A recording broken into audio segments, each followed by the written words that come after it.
How's it going, everybody? Welcome to Emerald City Hockey Post Game Live, presented by Queen Anne Beer Hall. There we go. Just throw that in there, make it nice and smooth.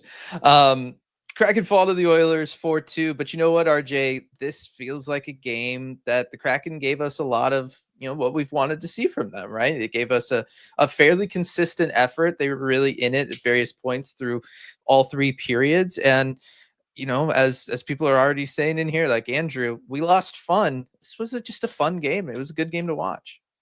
Exactly. And I'm seeing that a lot in chat here. And I'm glad everyone's kind of on the same page with us because I do think this was a fun game to watch. The Kraken gave a pretty solid effort against a team that admittedly is much better than they are. And I think that was just ultimately the difference in this game is the Oilers are just a more talented team. But as we kind of play out through the rest of the season, this is the effort that we've been hoping to see a lot more of. And if they can put this kind of performance together throughout the rest of the season, one, they're going to win a fair amount of games, but two, it's just going to be fun to watch every night. Yeah, it is. And like I said, kind of at the end when we were doing our live game commentary. So shout out to everybody who joined us for that over at patreon.com/Emerald City Hockey. This is what we've wanted to see from them, right? We've wanted you to see, good effort games from this team. We want to see them trying on defense. They did so much of what I talked about earlier today on the deep dive in the defensive zone. The first period, third period, a little bit at the end of the second period, their team defense was fantastic, right? You hold Connor McDavid to what I think just the one point, which is great, but just the way that they really addressed some of the things that have really been bothering them for these the last couple weeks, I think was really impressive, and kind of how all on the same page for that team effort defensively they all were. I was just thrilled to see that. And then obviously you're able to get some chances in the offensive zone. Maddie's able to pick up another point off that Vince Dunn goal. Shane Wright's able to pick up another point. Got good play from both of them, your two young centers. It's all solid stuff. Like this was one of those games where it felt like, yeah, they lost, but they also grew. And I'm appreciative about that.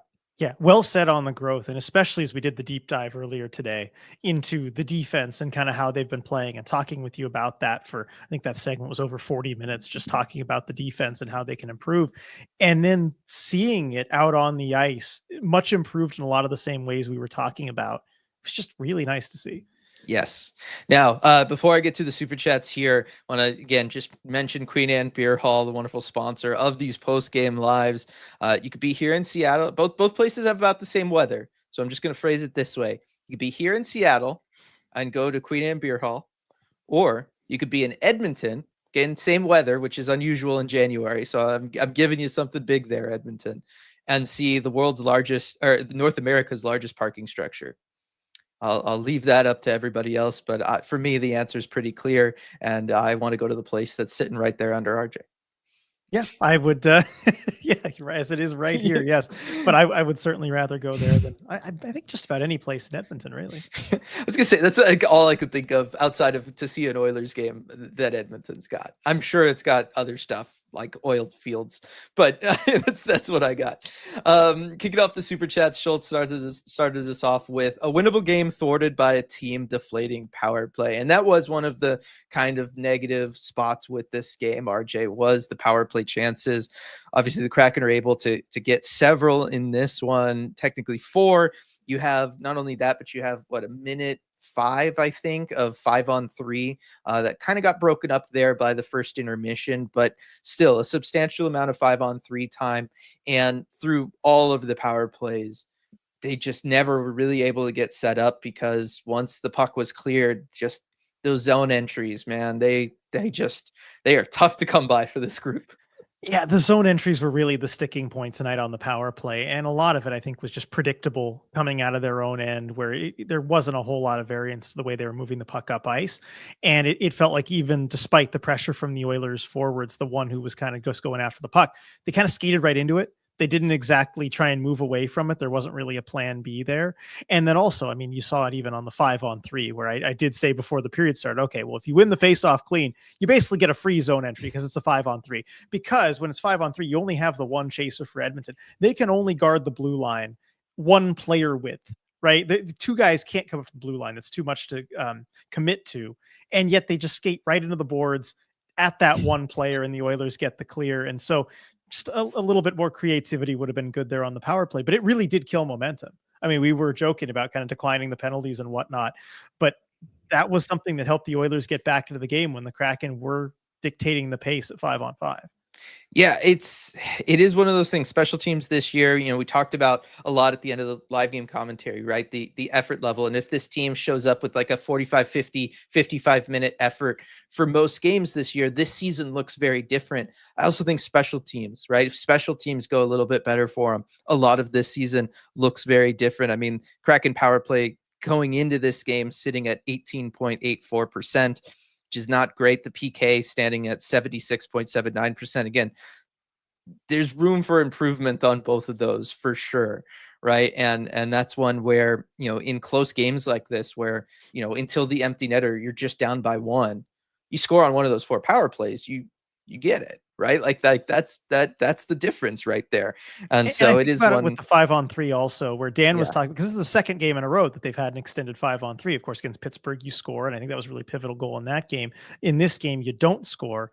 And Dan talked about it after last game. It just feels like he said you only score on like 40 to 50% of 5-on-3s. That's just what the numbers will tell you.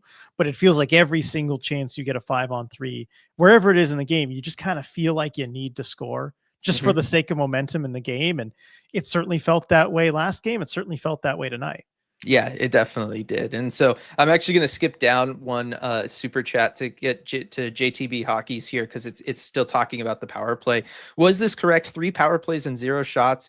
Good energy tonight, but no help from special teams. Got to improve the power play. Let's get a win tomorrow. And yeah, definitely we'll see what they could do against the Ducks at home tomorrow. Game in Seattle. 0 for 4 on the power play. It would not surprise me if they were not able to generate any shots on those, because again, like we were talking about, just weren't able to be in the offensive zone. Yeah, you have to get into the offensive zone and get set up to really generate shots. And I mean, especially with that much 5-on-3 time, that's pretty damning if that is the stat, right? But that was kind of the story of the night for the Kraken. It was a proper momentum killer. Yeah. Now, that was, some negative talk, but still lots of good stuff about this game. And I think Light's going to talk about it here. His super chat. You know what? I like that. Shane and Maddie got points, and we played a tight, fun game versus a team that's a lot better than us. That game didn't play out the way the standings would lead people to assume. It's certainly not how, we kind of maybe thought going into the game, or a lot of people around the NHL would have thought this game was going to go. RJ, like I said earlier, you hold Connor McDavid on his return from suspension. You got to think a very motivated Connor McDavid. You hold him to just the 1 goal, no assists for him. I do feel like this was a game where, as somebody had said it in the live game commentary, right? Kraken played up to their level of competition. Yeah, and they have been known to do that this season, and this game was no different. They really, especially the level of focus when that McDavid and Draisaitl line was on the ice, because the Oilers loaded it up in this game. They put McDavid, Draisaitl, Hyman as their first line, and sometimes they'll split up McDavid and Draisaitl, kind of give you that offense in waves, right? But they stacked their top line, and whenever those guys were out on the ice, it was really playing up to your competition, even within a game. Just talking about a line's perspective, but the level of focus defensively was just incredible, I thought, from the Kraken. And of course, they got their chances. They're always going to get their chances. There's no team that can entirely prevent that. But the amount to which they kept the Oilers and that line to the outside, really, really impressive stuff. And you look at the McDavid goal, and it really it stems from, I think, just a bad decision in the other zone. It wasn't even a product of bad defending. It was just not taking care of the puck in the offensive zone. I mean, that was a lot of it in this one, right? The decision making maybe wasn't always there for them, and it kind of stymied their offense getting going. But yeah, defensively, like I said earlier, this is the game that I've wanted to see from them. This is the kind of team defense that I think they need to play. Again, in a perfect world, do you have to kind of collapse down, really keep the other team to the perimeter, all that kind of stuff? No, but I just think given where this team is at, that's what you've got to do. And you've got to worry about those players that were being left wide open net front. And in this game, they did a great job of making sure somebody was always there to engage with them. You do have that 1 goal that does get through. Was it actually? No, it wasn't even a goal. It was just that one chance that Zach Hyman had where Vince Dunn doesn't take the stick. He just kind of tries to play the body. But otherwise, I felt like in this game, they did a great job of kind of correcting that, playing better team defense. The forwards, it looked like they had, the advanced scouting report on the Oilers, and they were there. They were standing in those passing lanes that the Oilers really want to use and that they use frequently. And that's why that first period, certainly the first 10, 15 minutes of it looked so Kraken heavy as they were just able to generate chances in transition. You get the Eli Tolvanen goal off of one of them. Like, they just looked fantastic. And it was just because it felt like they kind of did their homework and they showed up knowing what they needed to do to be competitive in this one. And then Kendall here with the super chat. Can't hang for the post game tonight, but wanted to pop in and shout out the awesome live game commentary tonight. We appreciate that a lot, Kendall. It was great seeing you in there and great to have fun with everybody for another game. Yeah, awesome company for the live commentary as usual. It's just so much more fun watching the games together with all of you. It's just a great experience, and especially for this game too, where even in the second period when things were not going well, how chaotic it was. Experiencing the highs and lows of all of that together. Oh man, there's nothing like it. Yes, no, there definitely isn't. That second period was wild. I mean, everybody was just kind of all over the place. I like, like fun stuff's happening in chat usually when like everybody is just like, whoa, right? Like, yeah, like it's just like whoa. the whole chat train is just like single syllable words being put in there as everybody's just kind of reacting to what's going on. And that was a lot of the first half of that second period. That was fun there. I already mentioned it, Andrew. We lost fun. We definitely did. Shane Wright, 0 shots and 4 power plays is beyond pathetic. Kind of talked about it. Again, there's room for improvement there. We'll point out first year under new coaching staff for power plays tend to be the worst year that power play is going to have under those coaches. So this is not unusual for the power play to just kind of be so. It's just the way it goes as the guys learn the new system and the coaching staff kind of figures out what they have to work with, where guys like to be, everybody's tendencies. It is very much a learning process through all of that first year. I agree with that general point you're making, but when you have that much 5-on-3 time, not getting a single shot through to the net, that's something you can do something about that first year. Yes. Yeah, no, I mean, the zone entry issue and everything. I think you even saw it last game where it was, and I'm not trying to go on the power play here for too long because we already talked about it, but you saw it last game with the 5-on-3 where I think it was pretty clear talking to the players and to Dan after the game that like that Vince Dunn goal, that wasn't exactly what Jess drew up. There was kind of a little chaos there. And at a certain point, Vince Dunn just decided, you know what, F it, I'm doing this. I'm just throwing a puck to the net myself. I'm going to hit this puck as hard as I can, and it's going to go on net, and whatever happens, happens. And I felt like maybe they needed somebody to just kind of take charge there and just throw something at the net. Yeah, maybe. And I don't know. They needed an offense. They needed offensive zone time. I know, but 5-on-3 you had it. Yeah. Ben, hey guys, good game against the defending Western Conference champions, and that is true. I think that gets lost in some of this too. I don't know. Playoffs end, and then I don't even think about that, but it is true. I mean, this is a very good Oilers team that knows what they're doing, and the Kraken were able to play them tough. And I think it's fair too that I mention that and bring it up because whenever the Kraken do play a weak opponent, I will mention it. I will bring it up, even if they beat a bad opponent. So, when they face a very good opponent, it is worth repeating. Definitely. Lindsay, the tank rolls on. We know where Lindsay's at every year when this is the scenario. Yes. Not to call you out, Lindsay, but you're consistent. The Ducks have now passed the Kraken again in points percentage, and with a chance to go up even higher tomorrow, even though we don't necessarily want they can't lose to them at home twice in 1 year. Like, that's just they can't. I have a hard time thinking that's going to happen. Sean, great effort by 10 and 51 for sure. I thought they both played really solid games. Shane maybe started this one a little bit rough, maybe didn't really notice him too much, or he had a rough turnover, I think in the first period it was. But he came on strong in the third, had that great sequence kind of late in the game in the third period, just boxing guys out with his body in the offensive zone, trying to make things happen. Continued the kind of good passing that's been on display from him these last couple games. And then Matty Beniers, we talked about a ton. Just the work that he was putting in against that very loaded up Connor McDavid line, and just playing him tough in the defensive zone. The amount of effort and skating that he had, I'd love to know how many miles he skated in this one, because in the defensive zone he was just all over the place, kind of following the puck and pressuring whoever the puck carrier was at any given time, really taking on that responsibility with both defensemen kind of staying closer to home. Again, a lot of the stuff I mentioned on the deep dive really came true today in this one. But what it meant was, without having that, your D1, the strong side defenseman going and being the primary pressurer of the puck, that responsibility fell on Matty, and he was going to have to do it alone. And he did it. Yeah, it was a masterclass in this game. I thought from Matty Beniers in his own zone, and but like we know how good he can be in the D zone. The analytics back that up, the eye test backs that up. But against, I think he just really relished this matchup tonight, and I think he got some good help from his wingers too, like Capo Kako. The few times sorting out plays heading into the zone, Kako had a few nice plays. Jaden Schwartz had a few nice plays. Like that line in the D zone was playing real nice. Right. And then on top of it, they were still able to generate chances of their own in the offensive zone as well. Maybe not as much as they normally would, but again, they had a very big responsibility defensively, and that makes a lot of sense. But it was another example of, Matty Beniers is a next level defender when he's able to go out there and play Connor McDavid like that, and especially a motivated Connor McDavid. Christian, good effort. Just wish Joey got that save on Perry's goal. Moms looked like they had fun either way. Yes, it was the Moms Trip game, RJ, and based on all of what we got to see on the Kraken Hockey Network broadcast, they were having a good time up there in their box. They were having the time of their lives, especially Shane Wright's mom. I don't know that she sat down the entire time that we saw her when they cut away to the box there. I mean, she was having a blast. So it was really fun seeing the moms have a good time there. And as for the Joey save, that's a tough one, of course. When a guy, we were, of course, on live commentary, we were watching this live. We could not believe that Corey Perry got free that far behind the defense. I mean, that's a lot even for like beer league when a guy is cherry picking.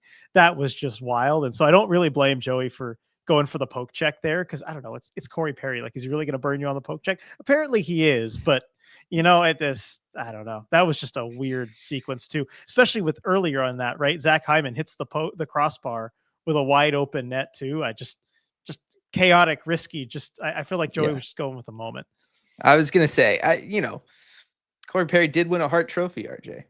Yes, once upon a time. Wow, that was a while ago. It was a long time ago, and very much probably only won it because the Sedins split each other's votes.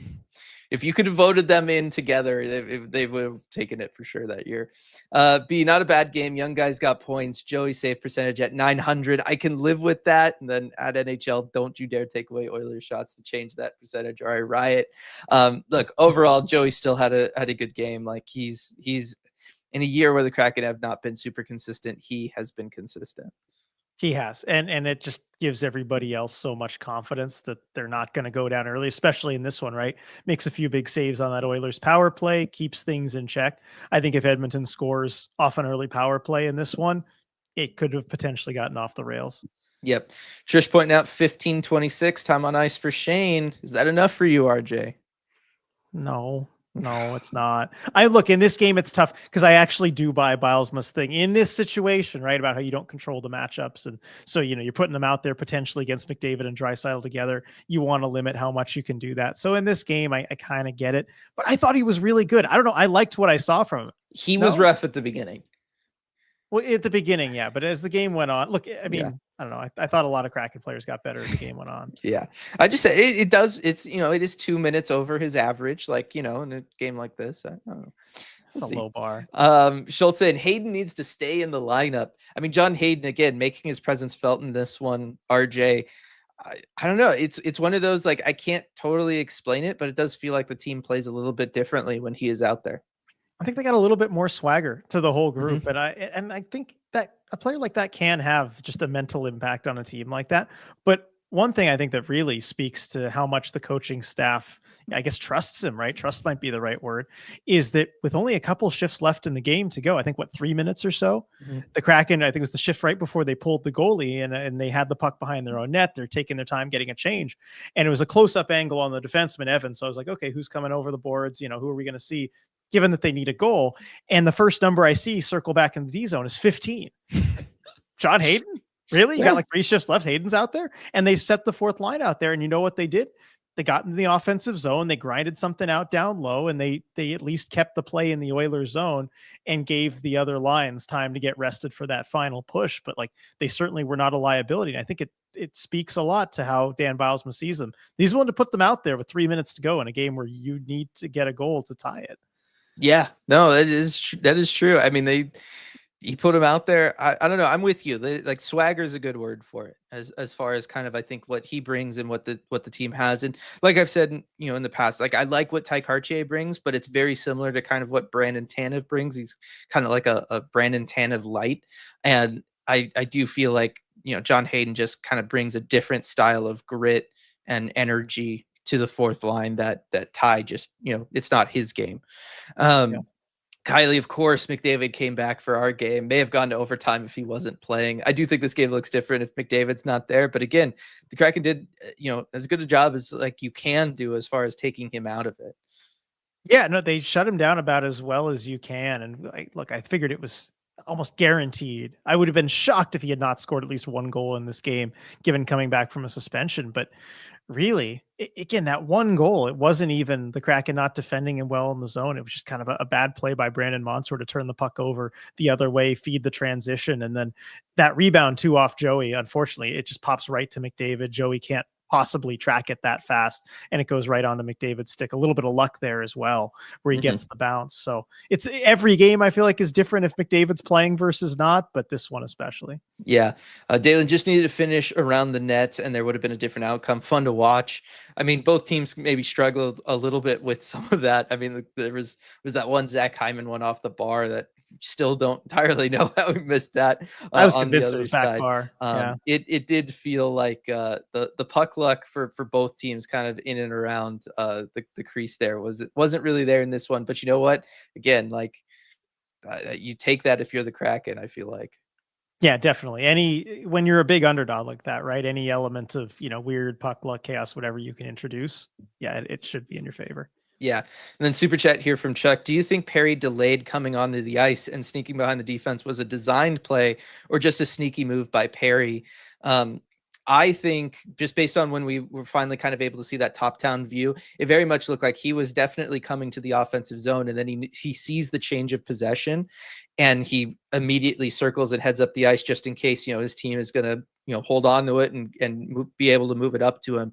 I don't think it was a design play. I think it was just something that, he had his head up and he noticed it. And because he was kind of the last guy coming on with the long change in the second period, the Kraken just never picked him up. Yeah, that was my read on it as well. I believe it was improvised by Perry there. And as Kylie's saying, Perry is sneaky. He is, and he's a vet. Like he's seen so many situations like that. And you kind of had both Kraken D also pressing a little bit too. They weren't exactly at the blue line. They were jumping in, and Perry sees that, senses the opportunity, and yeah, he didn't hesitate at all. Yeah, and Kara, Firebirds had a tight loss to the Condors, the Oilers AHL team last night. This felt like watching the same game again. Yeah, brutal if you did tune in. The same organization kind of gets us back-to-back days. That is tough. And then Moose, when I saw McDavid's first game back was against the Kraken, I was bracing for a 7-3 blowout. I'm just glad they made it interesting. I think a lot of us are in that boat. And then Sean, take away that sloppy, chaotic 8-minute stretch of the second. It's a totally different outcome. And I do agree with that. Yeah, for sure. I mean, that's where the Oilers kind of got their footing and started playing the game that they wanted to play. And that's where they kind of make up the score difference as well. It's just the Kraken couldn't settle things down fast enough. Yeah. And some mentions of North America's largest parking structure. It is something crazy, like 22,000 spots or something like that. Oh, man. Outside of a large mall in Edmonton. I'm looking this up. It's a thing. I don't know why. Disneyland down south though might break that record in 2030 when their whole renovation gets going, though. We'll see. Chuck, Edmonton very beatable tonight. That was a missed opportunity. Matty played his butt off. Yeah, I mean they were beatable, but I feel like again can't criticize what they were able to do in this one, the Kraken. Yeah, no, they were beatable, but again, it's really tough to actually beat a team like that. There's a reason that they get it done more often than not, especially with the stars they have, where one of McDavid or Draisaitl is just they're going to create a goal at some point. Yeah, and then Scott's saying it's surprising to see the Oilers atop the division now. So used to seeing Vegas there. Yeah, I guess this does put them up there at the top of the division. Boy, they're just really echoing last year, RJ. Just start off slow, sluggish, look terrible, and then just turn it on. Yeah, and their start this year was nowhere near as bad as last year's too. So I mean, they could win the division by quite a margin if they keep this going. Yeah, especially because Vegas is in a bit of a tailspin, 3-6-1 in their last 10. Yep. Amanda, beating the Ducks really sparks joy for me, so I'm hoping for a dub. Yeah, that'd be it'd be a lot of fun. And like I said, especially after that game earlier this season, that was one of their kind of like rock bottom low points. I feel like just having a good effort against the Ducks at home would do. I feel like the Ducks are usually a get right team for the Kraken. They were last year. Yeah. Yes. Anyway, yeah, I know this year was just like get closer to rock bottom this year, but I don't know. Yeah. If you can just beat them, it's usually a get right game. Yep. Terrible Lotus says skaters mileage per game posted anywhere. So I don't know about like if you wanted to see like about this game specifically, but if you go to NHL.com and you go to their stats and then you go to the NHL NHL bench. advanced stats, that is definitely one of the things that they post for players is, you know, their skating speed and kind of the different bursts over, you know, 18, 20 miles an hour, 22 miles an hour, I think are the three. They definitely post that. They do have skating distance and stuff for, you know, even strength, power play, penalty kill. I'm looking at it right now for Matty Beniers. He does average his average per 60 minutes is in miles is 10.19 miles that he'll skate every 60 minutes, and that is in the 89th percentile in the NHL. Okay. So he is definitely somebody who covers a lot of ground. If you just look at his total mileage, he's in the 94th percentile in the NHL, and that's I don't know if that's by, I think it's by position. So like that would be amongst forwards. But you know, which would make a little more sense. I would imagine defensemen, they're out there longer. They would just in total mileage skate more. But amongst forwards anyway, he's, you know, he's up there in that kind of rough top 10%. That's a lot of ground that they cover in these games, right? I know we only see them kind of going back and forth or whatever, but you think about that, like 10 miles, 60 minutes, you know, just lay that out in front of you. Yeah. It's His top game this year is 3.84 miles, and then his top period 1.42. Like think of wow. how much time he probably plays per period. It's, you know, it's under Yeah, not 10 a minutes lot. and you're covering like nearly a mile and a half. Like that's that is a lot, but that's the life of a defensive center, right? If you're going to be a 200-foot two-way kind of guy, you're going deep in the offensive zone, you're going deep in the defensive zone. You are making sure that you cover as much ground out there as you can. And Matty Beniers is definitely one of those guys. And that was one of the things I loved about him. His draft year was the motor. Like he just is able to go out there and go. That was a big part of a lot of people's scouting reports on him, his draft year. So it's good to see him kind of being able to do that at the NHL level as well.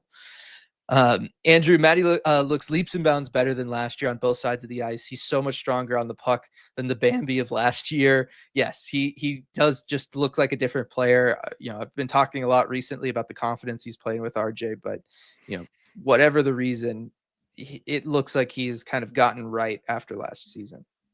Yeah, and one thing I noticed about him this game too is just how solid he is on his edges, especially in the D zone, kind of turning away from guys on those tight turns and really keeping the body position.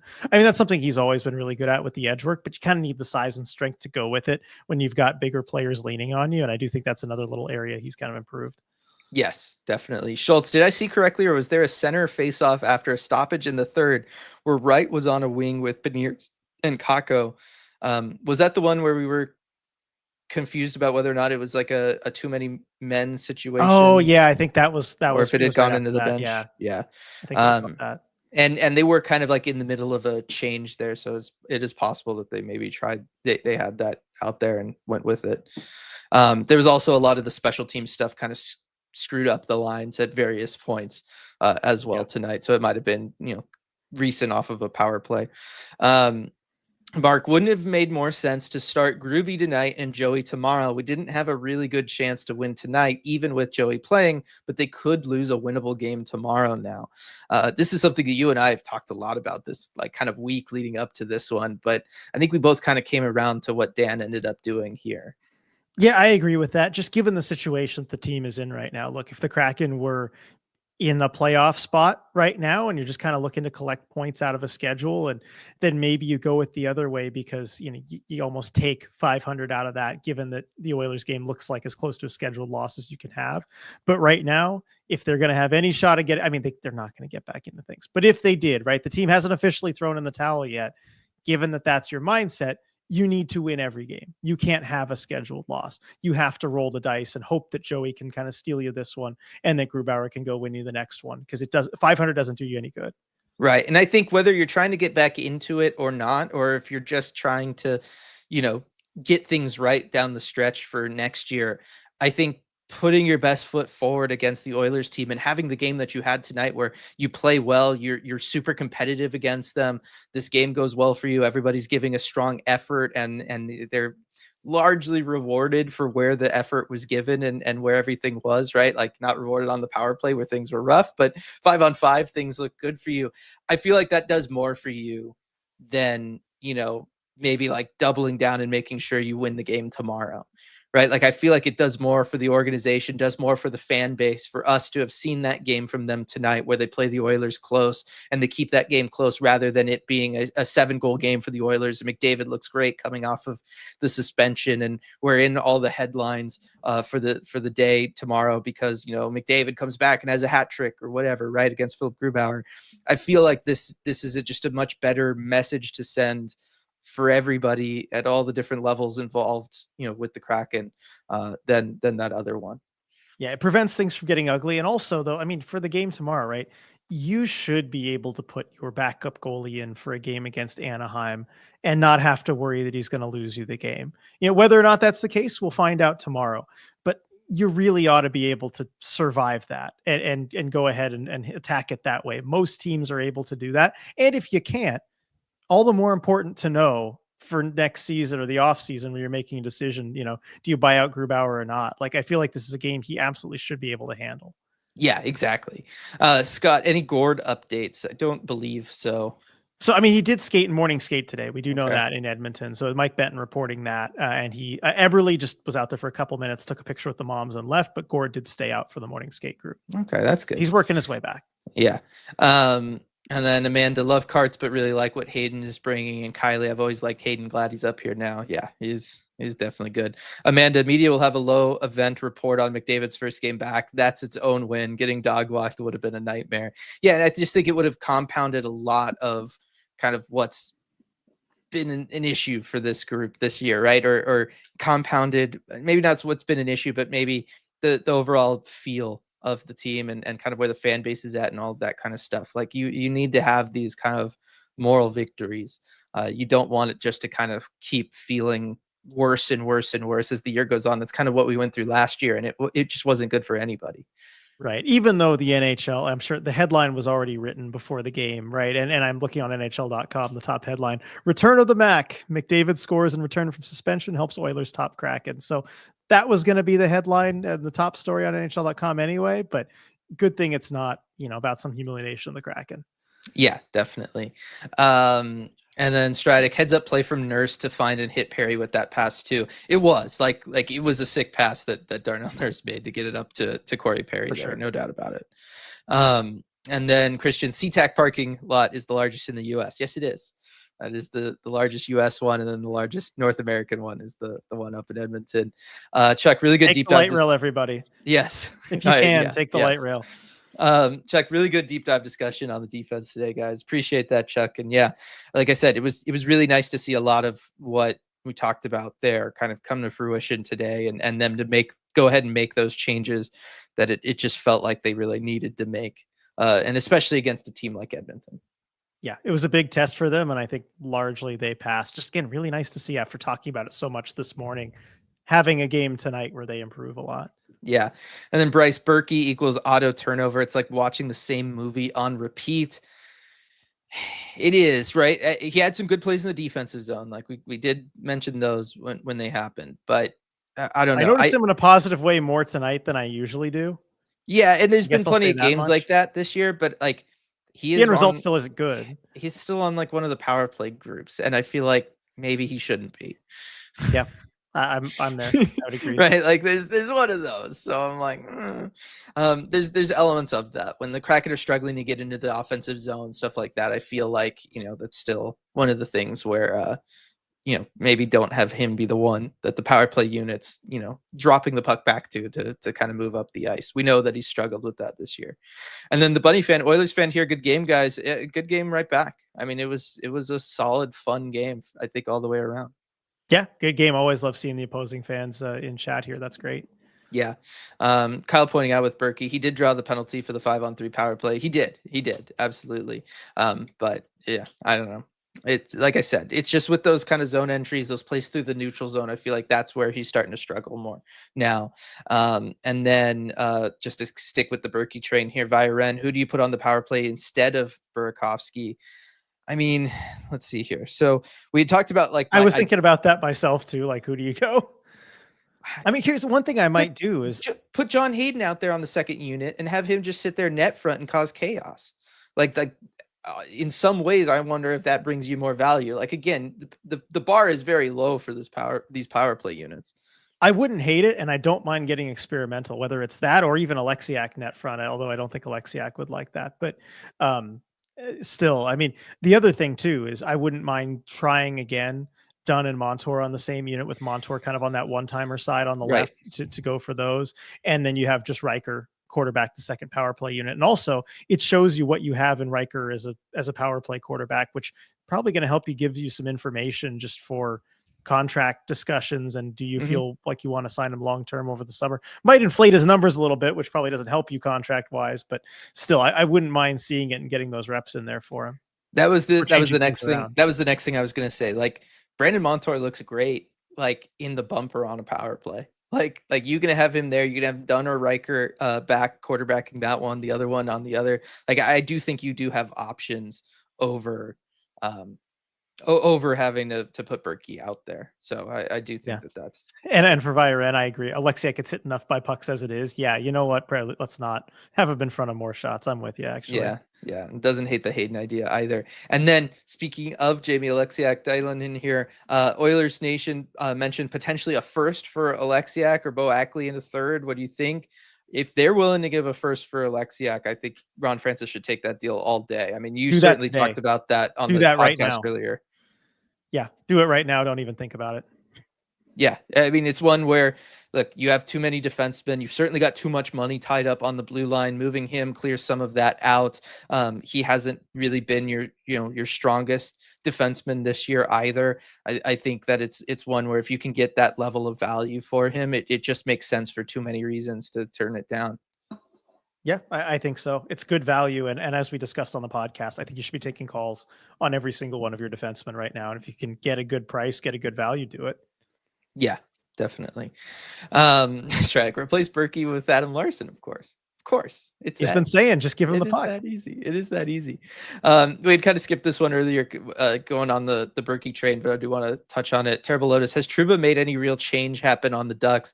I don't think so, but I'm not paying attention. I haven't been paying too much attention either. I know they've gotten a little hot recently. Like some of the guys, like Mason McTavish, is kind of starting to turn things around a little bit. Recently, I'm just kind of going to look at the numbers here. Jacob Trouba. So he's played the same number of games now with Anaheim as he did with the Rangers, so 24 of each, playing about a minute more with Anaheim, still not producing anything points wise.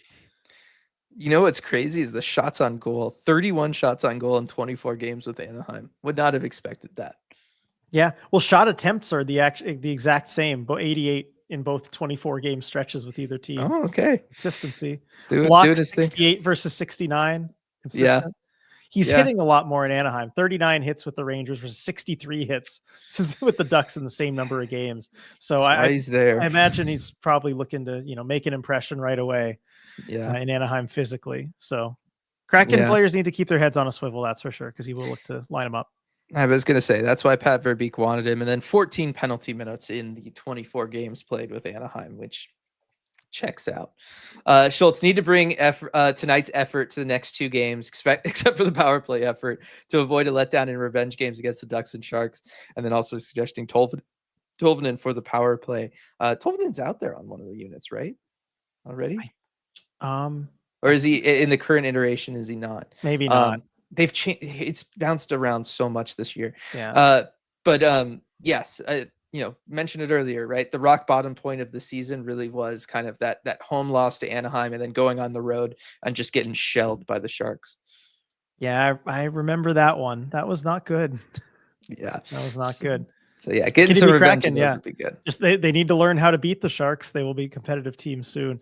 I feel like, well, no, I mean, they have had a few of those stinkers against the Sharks. In Seattle, they usually take care of business. Yes. And then Amanda, Trouba plus Gudis, can someone bubble wrap done? I guess that is like the other thing you got to worry about, right? Like that game's side quest is just don't get hurt by these guys. Exactly. Because crossing the blue line is going to be dangerous. So just keep your heads up. Everybody keep their heads up. Yeah. And then Viren, which of those Alexiak returns would you prefer? And I see like Striatic first for an Alexiak is run, don't walk, even if it's a late first. Yeah, I agree with that.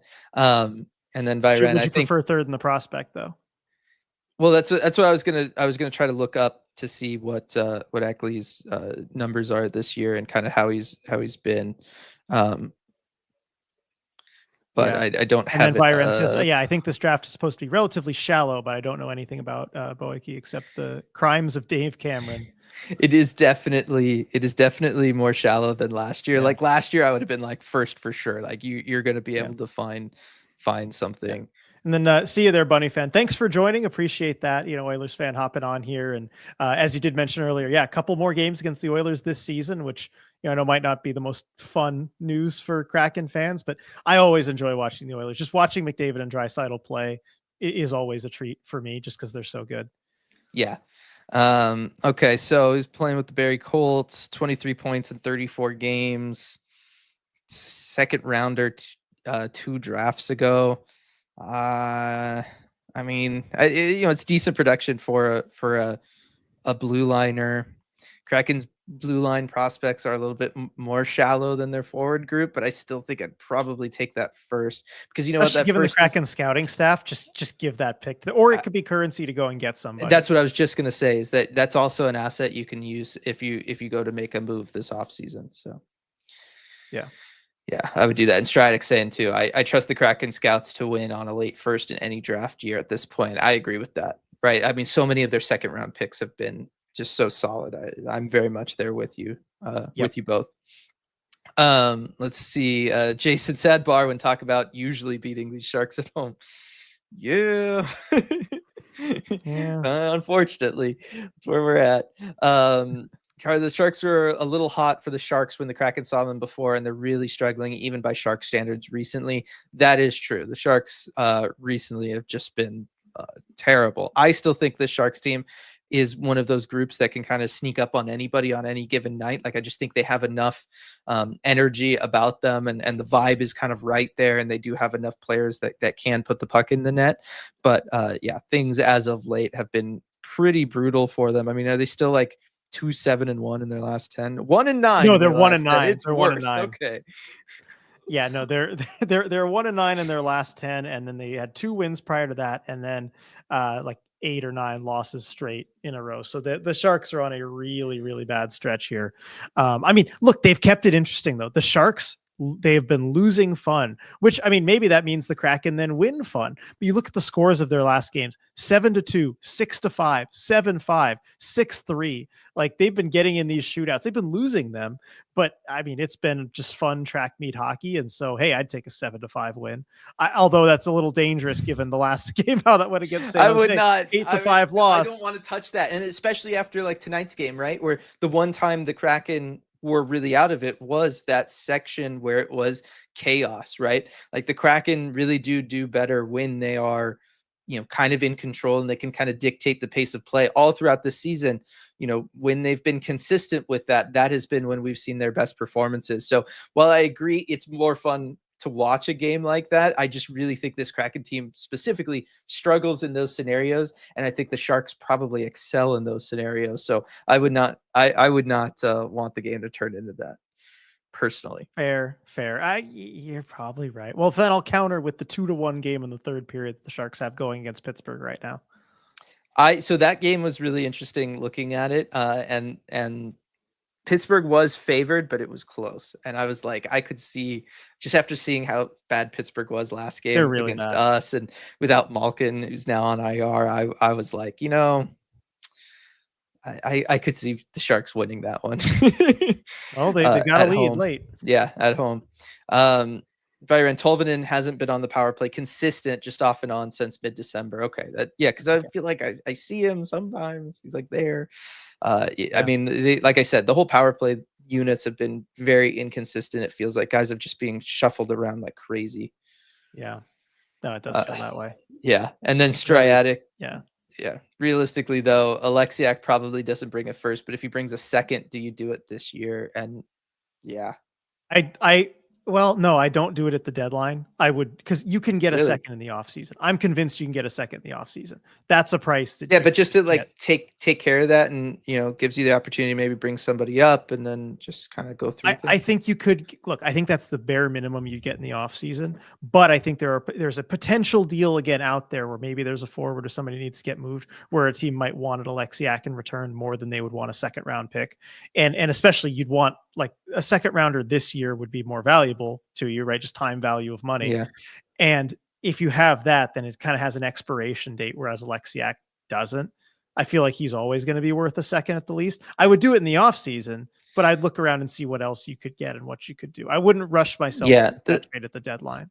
No, and yeah, I guess you're talking about a low second too, and a not very deep draft, so it's not as valuable as say like a second last year would be. Yeah, I would much prefer him to be a piece in a trade for some forward help. Yeah, if you're able to If do you can make something it like work. that with And the if not, money you and can get a everything. second anyway. Yeah, I do think what was it? I was gonna say, yeah, I also think you should be able to get more than a second for him this year because he has next year under contract, Yeah, right? And if you're the Kraken, well, the Kraken just aren't really in a position to retain much. You could maybe retain like 1 million yeah, if you it made the could. difference in getting like a first or a better player in a trade. I feel like they should do something like that because then you're talking about like 3.6 for Alexiak for a year and a half. I got to think teams would be willing to That's a pony great up for deal. that. I mean, I didn't really mention it as much on the Armchair GM stream, but I think the Kraken should be open to retaining even up to half on like a lot of these contracts. Just go 1 year out just for next year. I think that'd be fine to do if you can really up the return. Yeah, yeah. I got to think that would bring more than a second. Byron, wondering if the shuffling is contributing to the poor results.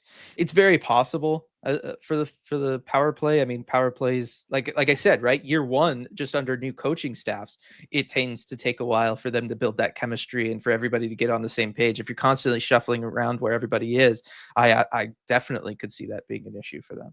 Yeah, power play is a lot about chemistry, consistency, and reps. And so, I mean, we've heard that from the players. We've heard that from Coach Biles by Ann Hackstall. Like that's what it's all about. So shuffling, would lead to Yeah. that. And then Schultz, no more family games. Lost in a shutout to the Sharks for the Dads game. Now tonight's loss. And Byron saying, relative to expectations of a Kraken Oilers game, I say moms only, no dads. That is what the season would tell us. Yeah, although I believe on the last Dads trip, I thought it was 2 games, and that was the Sharks game that was really bad. But I thought then they won the next one, or they won the previous one, whatever it was. They split them. Well, before that, is this the really bad Sharks game? Well, like the shutout, the one that I was at. Yeah. Yeah, I think it was that one. Yeah. The one around Thanksgiving. As no, that wasn't Amanda, Thanksgiving. moms brought out a good effort and vibes. They definitely did. I think They did. And I know they've been got wanting this trip for a while because I remember like was the first year they did the Dad's trip, and we were talking with Maddie Benier's dad, and he was saying how I guess Maddie's sister had been lobbying for like a mom/sister's trip or whatever really hard, and I guess they didn't get it done last year. And like I know they've been lobbying for that, so the moms have been waiting for this. Yes, no, it is definitely good. I'm all for having it, and it made the broadcast so much fun too. Chuck, Shannon, and I went up to Everett to an Everett game yesterday. Lots of fun. Dylan, have you had a chance to go up there and see the prospects? No, I haven't had a chance to go to any of the WHL games. Unfortunately, I very much want to. I still want to try to do like a group rate thing with the ECH community for probably a Thunderbirds game would be easiest for most people. I very much want to do that. Just the travel, and then obviously my back was really the big thing that has kept it from happening so far, unfortunately. But no, I definitely want to do it. And then that was the game I believe Everett tried Landon DuPont up at forward. Yes, I saw that. That looked really interesting. Seemed like he Yesterday. was game for it. He was ready to go. Yeah, definitely. Good night, Pablo, and then Schultz. Need a foreigner fans trip. I'd be in. That would be a lot of fun if the Kraken had a night like that. That would be really cool. Yeah, definitely. Yeah, that would be a lot of fun. Kind of do maybe like a last call here. I know we're only at 50 minutes, but been doing a lot. The Been a live game long night of commentary and streaming, that's for everything, sure. and Yeah. everybody's mostly been on on the same page with a lot from this game. So I'll give a chance to have people come in. Jake, come down for to Portland for a Winterhawks game. I would love to. I'd love to see the team that I scouted for. That would be cool. I'd never done it. Never done it. I would love to do that. Definitely would do that. Definitely that one has been out of the question though with my back. Like just doing the couple hour drive down there and everything has just been out of it. I drove back up from Tacoma visiting my girlfriend's family the other day, and it was just like getting out of the car. I was all hunched over and everything again. That was just like a 40-minute drive. So that would be I would love to do it. I see like Lotus and B definitely on board with it. So I would love to do that. Kylie, speaking of Everett, Julius got injured. World Juniors doesn't need surgery, but has to stay off his right foot for 2 weeks. Also has a boot. He saw the Kraken doctor last Monday. Yeah, it's been rough for him, and it's unfortunate too because he had a fantastic World Juniors. Like I'm going to be doing the prospect chat on Patreon on Friday and going over video of all the prospects that were there, all the Kraken prospects that were there, and his is probably the one I'm most excited to share. And it's literally I just took shifts of his from like the gold medal game, and I'm just like, look at this. Like, this is what the Kraken need. Like, this is it. Like, this is just everything I've been saying about the Kraken and the offensive zone. Just look at it. And it's literally that. Like, I'm not even like really putting together highlights or anything like that. Like with some of the other players, it's very like specific plays to talk about like what they do right or deficiencies in their game. With his, it's just literally full offensive zone sequences of just like watch everything he's doing here from the forecheck to when his team has the puck, when Finland has the puck and all of that. Just incredible what he's doing. And it's just so much of what the Kraken need in the offensive zone as far as having another big body that can be a net front presence and knows what to do there, knows how to forecheck, especially as all the Finns do. RJ, you know this more than probably any of us. The cycle. The Finnish cycle game is just it's so incredible to watch. Like I just don't understand why, even NHL teams can't seem to pull it off the way like any level of Finnish national team can pull it off. It is absolutely beautiful, and it was on full display for his shifts out there. I love it. I can't wait to see more of it in the prospect chat. Friday, everyone, make sure to watch. It's going to be good. Yes, definitely excited to talk about him. Like I said, probably more than anybody. So definitely looking forward to that. Bring my Finnish flag. I can just wave. Actually, I won't be on camera, but I'll still sit here. We can put you in a little box if you want, and then we'll see. we can all start a pool on how long RJ will actually do that. When he'll switch arms, for being too tired, and when he just kind of gives up. I think that'd be fun. There you go. Some nice little prop bets there. Yeah, it'd be a lot of fun. That's what we need on the Patreon. Yeah, exactly. Live RJ reaction quarter. Live RJ reaction quarter for sure. Becca, when do Finnish Four Nations jerseys drop? It's a good question. Like those got to drop soon, right? The Four Nations jersey. Like if you're the NHL, I would think you'd be on that. Yeah, let me see if I can. The top thing is a Reddit post. Why can't I buy a Four Nations face-off jersey? Currently scheduled to go on sale Friday, January 31st. Okay, so same day as the prospect chat. Yeah, there you go. Boom. You wear your Finnish jersey, wave your Finnish flag along with me. Yeah. Although I doubt the jersey will arrive the same day. I was going to say, print out your order confirmation and wave that around. You're all good. Oh, man. No, it's going to be a lot of fun. I'm looking forward to the prospect chat for sure. Want to thank everybody for joining us tonight, especially those of you that were in there for the live game commentary as well as this post game live. Appreciate you spending your whole evening with us. The early start time though means getting out of here at 10 o'clock. That's not too bad. Still a little bit of time to do some stuff. But yeah, appreciate everybody. Super appreciate Queen Anne Beer Hall. Again, parking structure, beer hall. You could probably, in the amount of time it would take you to navigate a 22,000 space parking structure, think of how many pretzels you could have at the beer hall. It's a lot of pretzels. Just makes sense. Yeah, I think that makes a lot more sense. Navigating the big tables of everybody having a good time at the beer hall versus navigating a parking structure for 45 minutes or whatever. Definitely take the beer hall there. So or chopped cheese. Get it while you can. 2 more Kraken home games left in the month. Yeah, week left, just till Friday, through Friday. Definitely got to get it before then. Appreciate everybody for joining us, and we'll see you all next time.